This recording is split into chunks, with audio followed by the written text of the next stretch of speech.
Magandang hapon mga Kasiron TV. Okay, konting advice tayo dun sa mga client natin na bumili sa premium bikes o hindi bumili. Kahit bumili sa ibang dealership na wala pang plaka. Guys, huwag kayong magagalit dun sa mga empleyado na dinadatnan nyo sa opisina pagka kayo ay walang makuha na plate number ng inyong motor. Kasi talagang allocation pa lang ang nangyayaring pagbibigay ng mga plaka ng ating mga minamahal na LTO. Hindi pa nila kayang ibigay lahat.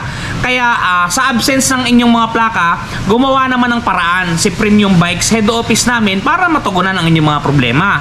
Sa bawat pagbili nyo ng motor, hulugan man o cash, nagbibigay kami ng ganito. Yan. Improvise plate number ang tawag dito. Dito natin isusulat yung kung saan kayong region na nabili at yung MB file number. Kung makapansin niyo, yan. Nagbibigay kami na to, isang ganto kada 1 unit na kukunin nyo, cash man o installment. Walang bayad to ha, prito.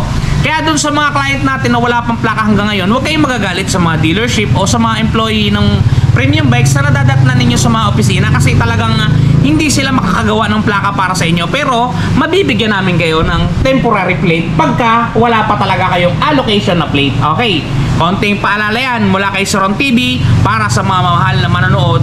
Bye-bye! Shoes!